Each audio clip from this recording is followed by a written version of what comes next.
and Roscosmos cosmonauts Sergei Prokopyev and Dmitry Petelin are just hours away from departing the International Space Station to begin a belated trip back to Earth and to their families. Welcome in to Mission Control in Houston and the International Space Station Flight Control Room at the Johnson Space Center, where shift handover has just been completed.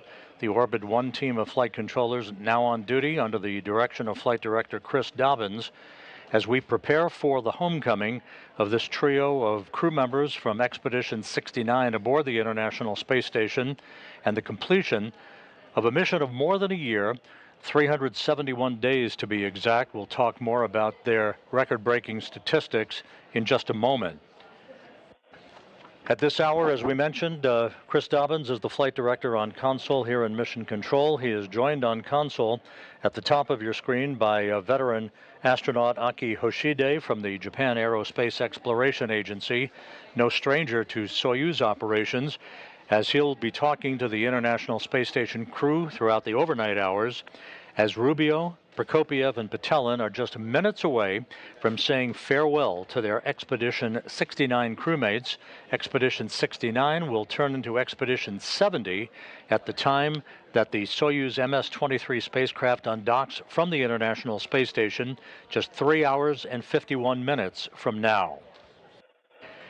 They will be heading home as you look at a view of the Russian Mission Control Center in the town of Korolyov outside of Moscow, where Russian flight controllers will be talking to the Soyuz crew and guiding them through all the procedures relative to their undocking from the space station and the deorbit burn and entry back into the Earth's atmosphere that will result in a touchdown on a remote area on the steppe of Kazakhstan in south-central Kazakhstan at 6:17 and 33 seconds a.m. Central Time this morning, which will be 5:17 and 33 seconds p.m. at the landing site in Kazakhstan. The weather at the landing site is forecast to be ideal, just some scattered clouds forecast at 7,000 feet, visibility of 6 miles plus, with a temperature of about 69 degrees Fahrenheit to greet the three crew members. Rubio, Prokopyev, and Petelin are completing the third longest spaceflight in human spaceflight history at 371 days, eclipsed only by Valery Polyakov, 438 days, and Sergei Avdeyev's mission of 380 days. And of course, for Frank Rubio, the 371 days represents an American spaceflight record, the longest mission ever by an American astronaut. We'll talk more about statistics in just a second. The Soyuz spacecraft, which is docked on the Earth-facing side of the Russian segment of the International Space Station, as you see in this view, it is docked to the Prishal module, the node module, that is attached to the top of the Naoka multipurpose laboratory module. The three crew members have been awake for several hours now. They have activated the Soyuz systems. The Soyuz now on autonomous power, as we're preparing in the next few minutes to see Rubio, Prokopyev, and Petelin say farewell for the final time to their Expedition 69 crewmates and float into their Soyuz to don their Sokol launch and entry suits and begin the procedures that will lead to the undocking of the Soyuz and eventually to its landing on the steppe of Kazakhstan. No, I did not send those commands yet. This mission, a record breaker for Frank Rubio, as we mentioned a moment ago, will have spanned 371 days, 5,936 orbits of the Earth, a mission that will have spanned 157.4 million miles, roughly the equivalent of 328 round trips to the moon and back. For Sergei Prokopyev, he will have logged 371 days on this mission, of course, and will have totaled 568 days in space on his two flights, placing him 12th on the all-time list for most days in space. For Petelin and Rubio, of course, this being their first flight, they will have logged 371 days in space. During their mission, which began just over a year ago, the crew saw the arrival of 15 visiting vehicles, 14 visiting vehicles departed the International Space Station. Prokopyev conducted 6 spacewalks during this mission, along with Petelin, They conducted those Russian spacewalks together, all 6 of them. Frank Rubio conducted 3 spacewalks of his own, totaling 21 hours, 24 minutes of spacewalking time. KS7 is illuminated. Which one? KS7, транспаранты. KS7. Check the LEDs. Тофлюка была открыт. As the 3 crew members prepare to depart the International Space Station, there was a change of command ceremony earlier this morning in which Sergei Prokopiev, the outgoing station commander, handed over the keys of the kingdom to the European Space Agency's Andreas Mogensen, who is now the commander of the station and will be the commander for the duration of his mission aboard the International Space Station as part of the Dragon Crew 7 crew. Let's take a look at that change of command ceremony that occurred on Tuesday morning. And I want just to say thank you to all mission control centers. It was a great time for me to work with you together. Thank you for your supporting. And I think I'm looking forward to work you together again. Thank you so much. Well, thank you, Sergei. It's an honor to take over as commander of the International Space Station and to relieve you and your crew. Sergei, Frank, and Dmitry, you have shown resilience, professionalism, and grace in the face of unexpected challenges and significant uncertainty. It's one thing to launch to space knowing that you're going to be up here for a year. It's a completely different thing for you and your families to find out towards the end of your 6-month mission that you're going to be spending an additional 6 months in space. But you took it upon your shoulders and you excelled. And along the way, you performed, Dmitry and Sergei, 6 spacewalks and Frank 3. And by the end of it, you had set a new record for the longest spaceflight by a U.S. astronaut. And perhaps most remarkably of all, you flew in space during your mission with 28 other individuals. Your competence, dedication, and hard work is also abundantly clear to me and my Expedition 70 crewmates. The space station is tidy, organized, and work up here is flowing smoothly and efficiently, and that's in large part thanks to your hard work during the last year. On behalf of Expedition 70, I would like to thank you for setting us up for success. We hope to leave the space station in as good a condition as we found it in. No one deserves to go home to their families more than you. We wish you a smooth flight and a soft landing. Give our love to everyone at home, and congratulations on completing your successful mission. Thank you.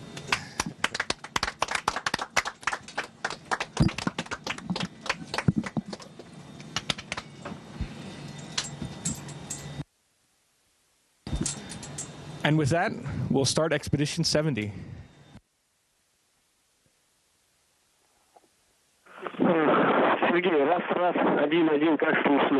Expedition 70 formally begins with the undocking of the Soyuz MS-23 spacecraft that is scheduled 3 hours and 44 minutes from now. But Andy Mogensen is now the commander of the station. You see in this crew portrait of Expedition 70 from left to right, Roscosmos cosmonaut Nikolai Chub and Konstantin Borisov, Mogensen, Oleg Kononenko, who along with Chub is going to spend a year on the International Space Station, Jasmine Mugbelli, the NASA astronaut who was part of the Crew 7 crew, Satoshi Furukawa of the Japan Aerospace Exploration Agency, and NASA astronaut Laurel O'Hara, who launched just a couple of weeks ago on a Soyuz MS-24 spacecraft to begin her 6-month stint on the International Space Station. 45. Переходные люки должны быть закрыты. Transfer hatches must be closed. Copy 7:45. Transfer hatch closure. Prior to closure, work page 25. You hear through the interpreter Russian flight controllers at the Russian Mission Control Center talking to Sergei Prokopiev. He is the Soyuz commander. He will be in the center seat of the Soyuz descent module. It's a 3-section spacecraft, The uppermost section that you see at the top of your screen is the instrumentation and propulsion module, where the engines and thrusters are located. The center section where the crew is strapped in is the descent module, and the upper section is the orbital module. Those three sections will separate pyrotechnically before the descent module enters the Earth's atmosphere with its heat shield pointed in the direction of travel. Go ahead, Sergey, on Space to Ground 1. In Kazakhstan, the NASA team, which is embedded with the Russian search and recovery forces comprising Rosaviatsia, that's the civil search and recovery agency that is responsible for the landing operations for Soyuz crews returning from the International Space Station. That team of NASA and Russian landing personnel are about to board helicopters to fly 2 hours from the staging city in Karaganda, Kazakhstan, to an intermediary staging site in the town of Jezkazgan.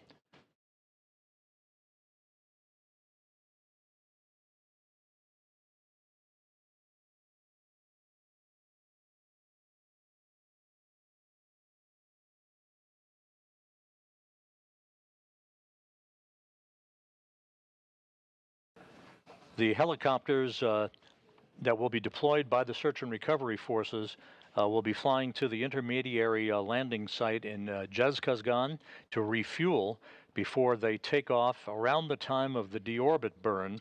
We'll talk about the sequence of events leading up to the landing itself here in a moment.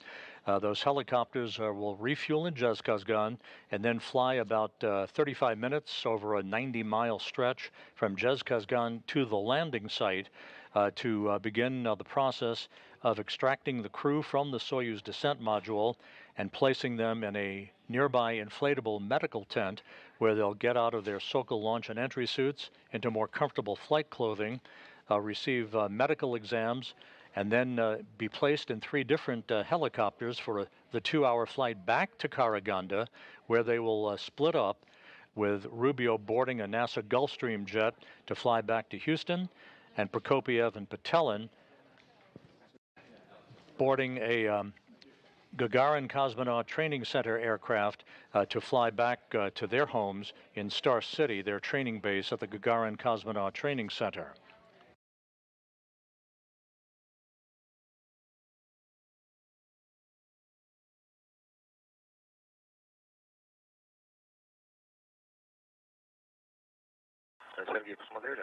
Moscow Station, Sergey, did you have a look? Sergey? Yes, we did. Everything is good. We could see everything. We will pass on this information. Moscow Station on Space to Ground 1. Oleg, there are LOSs from time to time. Now we are receiving a good video. Thank you for that. So you got it, Ace. I hope that I'm not taking any pictures. Yes, we understand. And now this view inside the Prashal module of the International Space Station. You're looking at Russian cosmonaut, I believe that's Konstantin Borisov, who is along with Oleg Kononenko and Nikolai Chub, who will be part of Expedition 70 at the time of undocking that is scheduled just over 3.5 hours from now.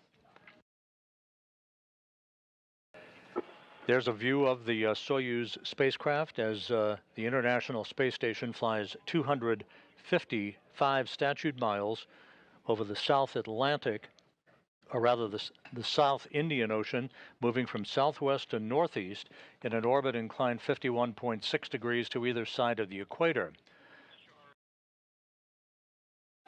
Again, the Soyuz is scheduled to undock at 2:54 and 30 seconds a.m. Central Time, 3:54 and 30 seconds a.m. Eastern Time.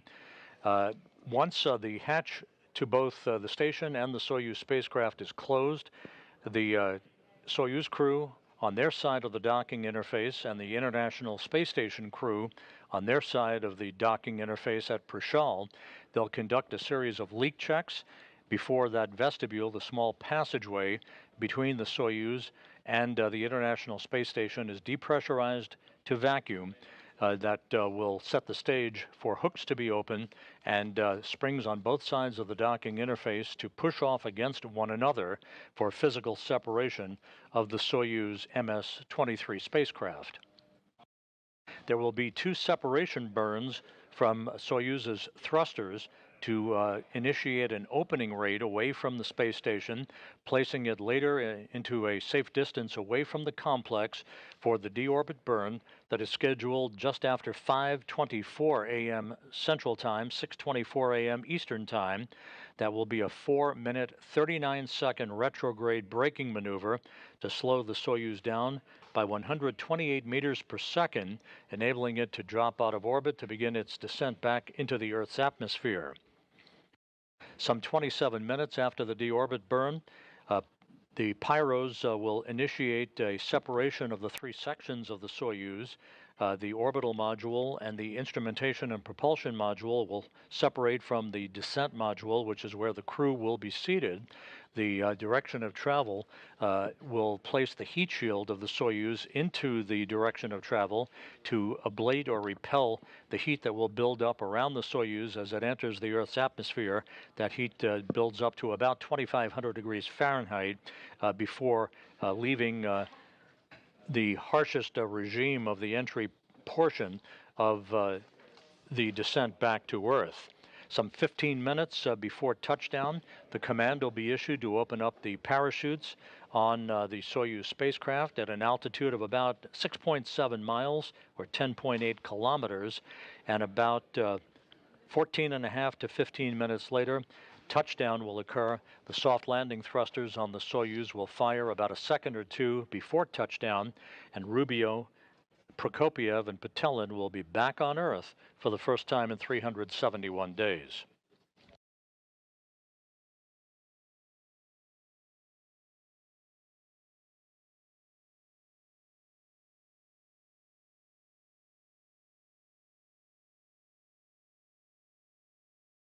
Just a few minutes from now, we'll be back inside the Prishal module to watch Rubio, Prokopiev, and Petelin say farewell to their crewmates aboard the International Space Station before they float into the Soyuz and close the hatch that will begin the critical phase of the pre-undocking preparations that will take place over the course of the next several hours. Once they close the hatch to the Soyuz, and the hatch is closed on the station side of the docking interface, the crew will begin to don their Sokol launch and entry suits and will make their way into the descent module to strap themselves into their respective seats in the Soyuz.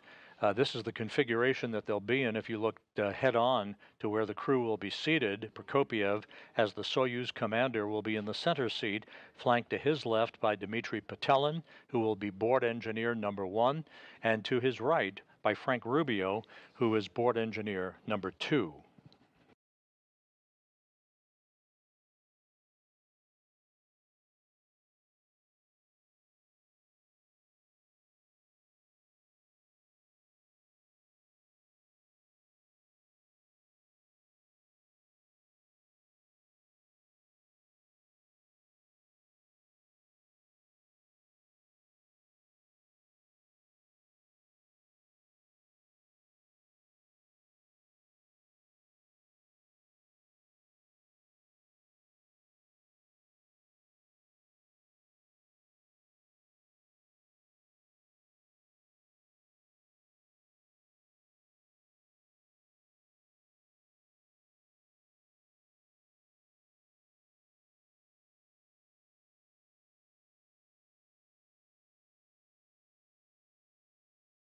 As mentioned earlier, the operation tonight and through the course of the overnight hours is being conducted primarily by the Russian flight controllers at the Russian Mission Control Center outside of Moscow in the town of Korolyov. You see this view from a balcony camera overlooking their International Space Station flight control room. They will be talking directly to the Soyuz crew throughout the course of the undocking, the orbit burn, and the entry phase. Once the Soyuz begins to approach the landing site in Kazakhstan, voice and data will be relayed through an Antonov fixed-wing aircraft that will be flying in the vicinity of the landing site, operating as a relay station to provide data and voice capability back to those flight controllers you see in Korolyov. The Rosaviatsa search and recovery forces will be circling the landing zone in their respective Russian Mi-8 helicopters with the NASA personnel on board. And once the Soyuz touches down, they will land in sequential fashion near the spacecraft itself to begin the process of extracting the crew, who will be placed in those reclining chairs that you're familiar with, that will be placed just alongside the capsule to enable the crew to have several minutes of an opportunity to get their equilibrium. This will be the first time in over a year that they'll be experiencing Earth's gravity, so it's going to take some time for their equilibrium to return to normal. But they'll be undergoing rehabilitation once they return respectively to Houston and to Star City to facilitate their return back to their pre-flight conditioning. Once they have had an opportunity in those reclining chairs to get their equilibrium back a bit, those crew members will be hoisted in the chairs and brought into a nearby inflatable medical tent to get out of those Sokol launch and entry suits and into their flight clothing to return to the helicopters after medical exams are conducted for the 2-hour flight back to Karaganda to split up for the first time in over a year and to return to their respective homes in Houston and into Star City.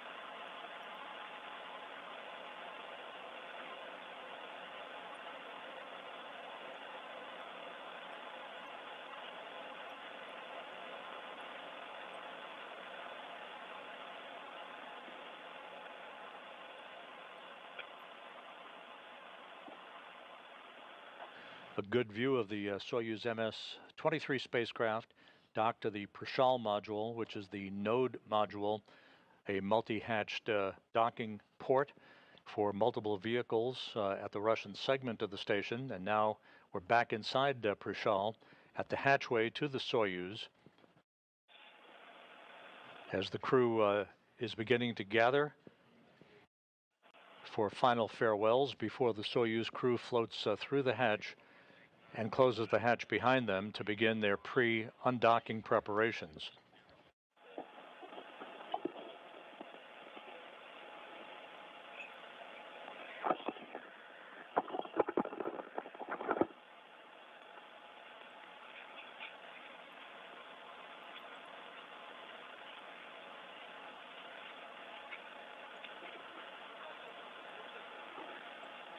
У вас выходы будут, понадобятся.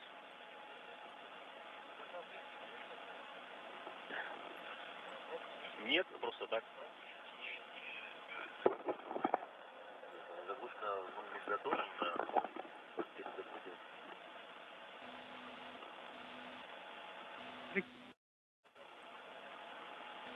The cap is ready. We'll use it before hatch closure.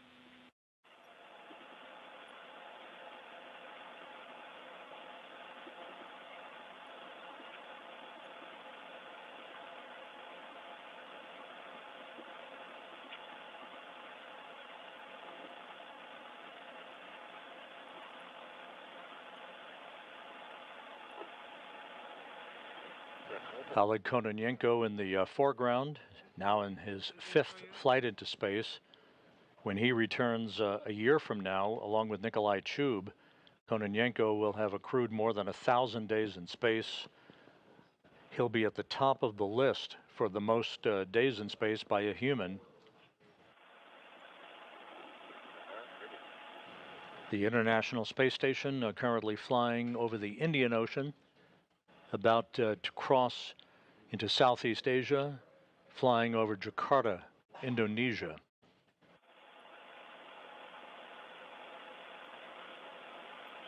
And a view of Frank Rubio, soon to depart the International Space Station.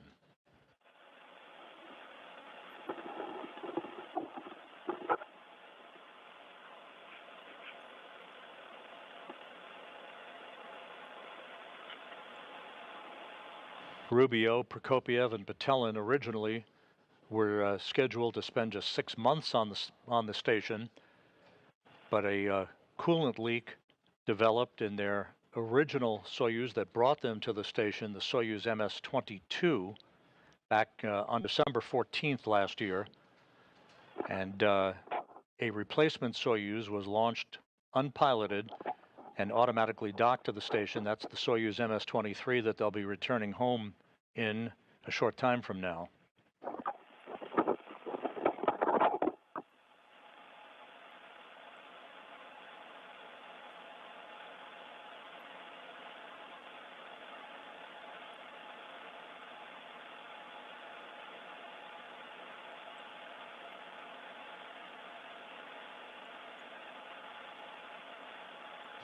And the Soyuz commander, Sergei Prokopiev,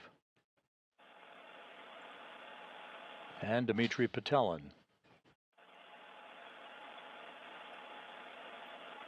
NASA's Laurel O'Hara in the field of view. A few final pictures being taken.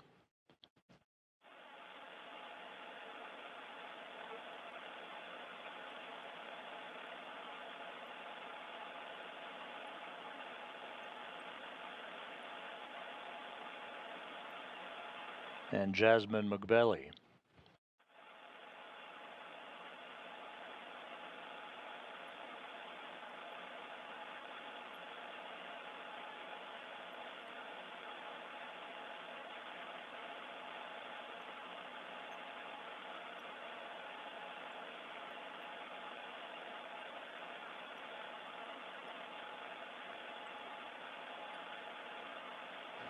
Nikolai Chub now in the field of view.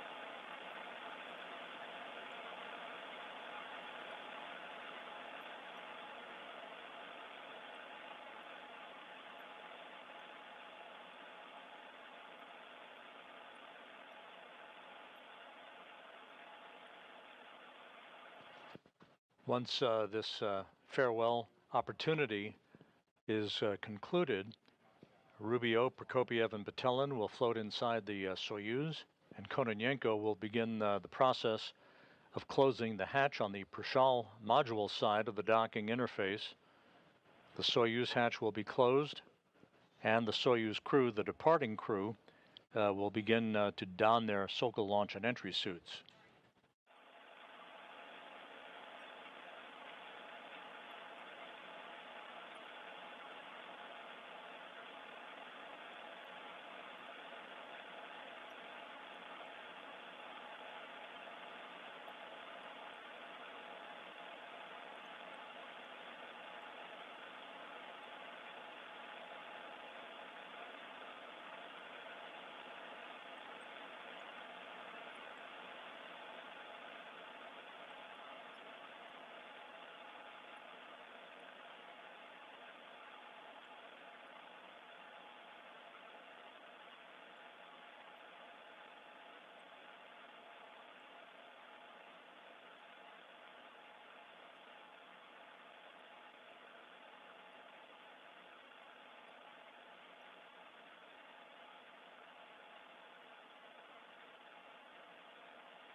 The new station commander, Andy Mogensen from the European Space Agency, playing the role of photographer.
Right behind the crew is the hatchway to the Soyuz MS-23 spacecraft. Sergei Prokopyev, the commander, on the left side of your screen. He will be entering undocking settings and deorbit settings for some of the data that will be placed in the Soyuz computers. All of the actions by the Soyuz will be automatically triggered by those computer commands, including the deorbit burn and the separation of the modules, and ultimately the deployment of the parachutes about 15 minutes before touchdown on the steppe of Kazakhstan.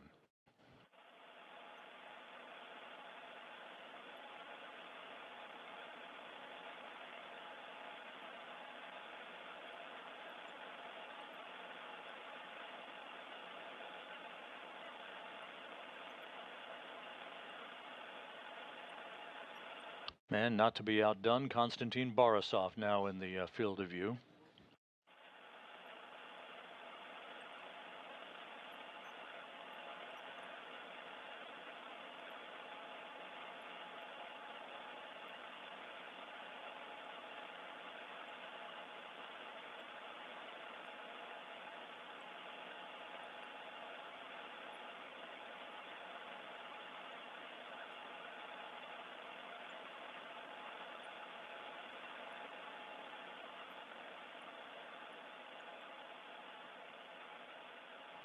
And with the photo fest now having been completed, final handshakes between the crew members, and we'll be seeing Prokopyev, Petelin, and Rubio enter the Soyuz vehicle momentarily.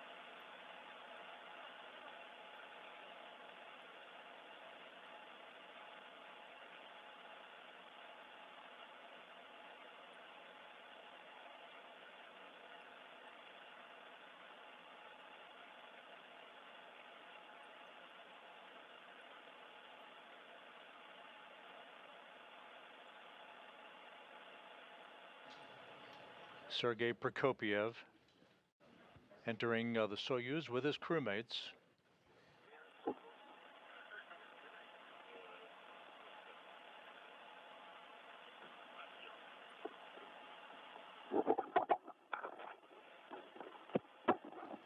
They are entering into the upper section of the Soyuz called the orbital module, which is basically designed to provide the crew members a bit of space We are ready to close before they move into the center section, which is the descent module of the spacecraft. You will go. You can start closing the hatches. Copy. It's a go. Сергей, подтверди, что вы выполнили пункт 3.2 по Please 25 confirm странице. that you are done with the step 3.2 on page 25, which is preparation. Russian flight controllers have given the crew members on board the station the green light to close the transfer hatch, that is the station hatch, on that side of the docking interface. The Prasal module is the node module that is mated to the very top of the Naoka multipurpose laboratory module on the Earth-facing side of the Russian segment of the station. The station hatch will be closed first, followed by the Soyuz hatch, and that will initiate the start of leak checks over the course of an orbit or so to make sure that we have an airtight seal between the two docking interfaces before the depressurization of the passageway is conducted.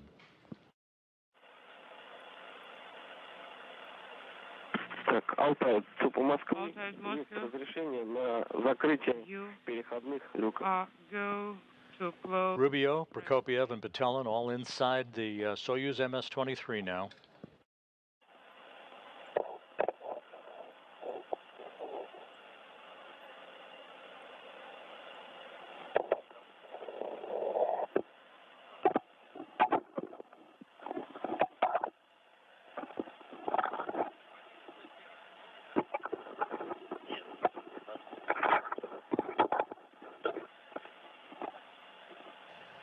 The Soyuz scheduled to undock 3 hours and 15 minutes from now.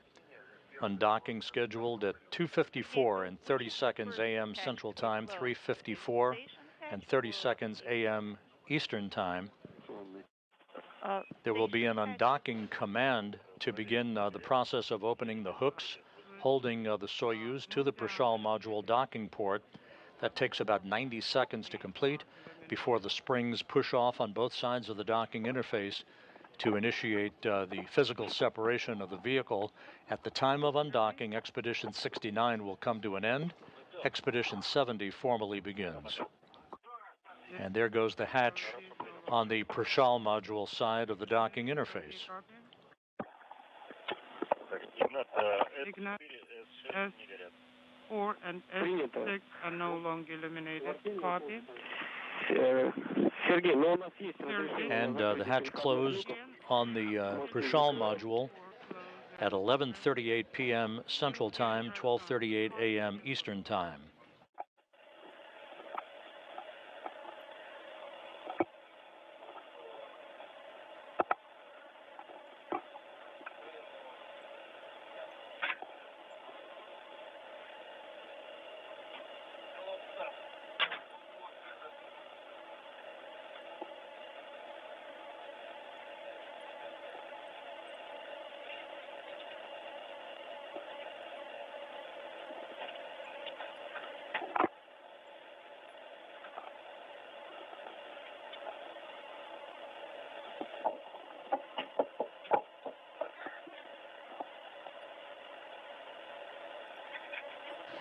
So once again, Frank Rubio, Sergei Prokopiev, and Dmitry Patelin are now inside their return craft, the Soyuz MS-23.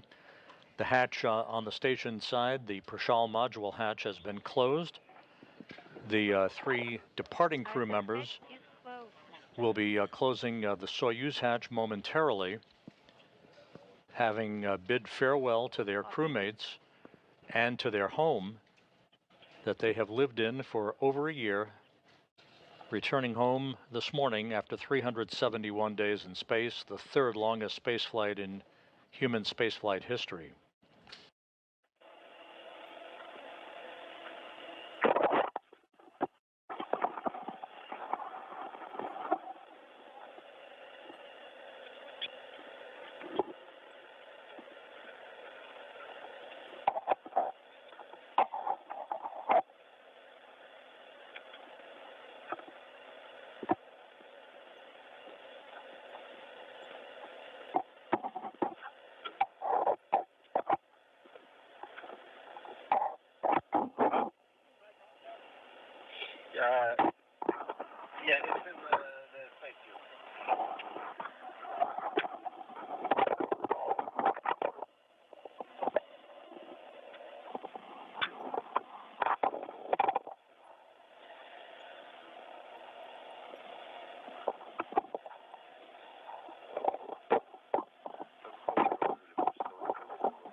The Soyuz systems were activated a couple of hours ago.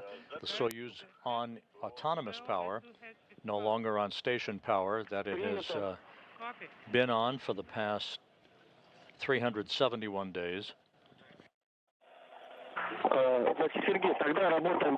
Sergey, now go to page 28 and proceed with the steps.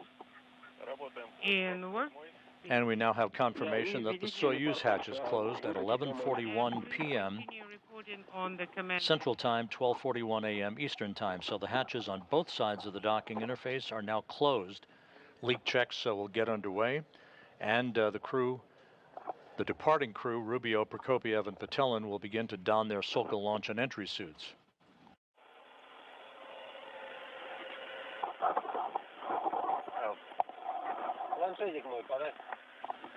Give me my tablet, please.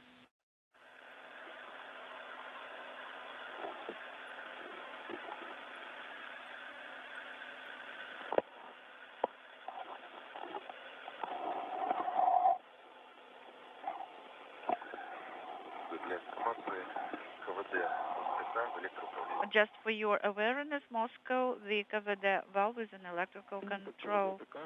Copy, KVD or equalization valve of the vehicle is an electrical control. Copy.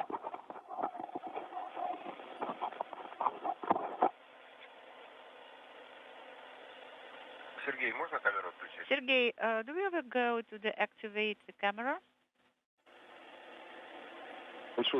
Thank you so much for your video stream.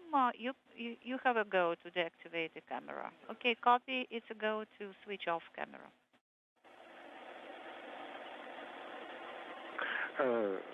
Добрый день еще раз. Это Владимир. Олег, hello. This is Vladimir. Откуда брали? Could you please tell me, for our awareness, what kind of cable with the extender did you use? Sergey, Sergey, We you're use working for page 28, the cable right? that So you please go ahead and recommended. report as you go. Okay, Copy it is Moscow, how copy? 427. All right, Dima, could we you copy please you loud and clear. put it back where you... So with the Soyuz crew now safely aboard their return vehicle, the Soyuz MS-23, which was launched back in February as a replacement vehicle for the damaged Soyuz MS-22 spacecraft that carried Frank Rubio, Sergei Prokopiev, and Dmitry Patelin to the station just over a year ago. It developed a coolant leak back on December 14th and needed to be replaced to provide a safe passage home for these three crew members. So the Soyuz MS-23 was launched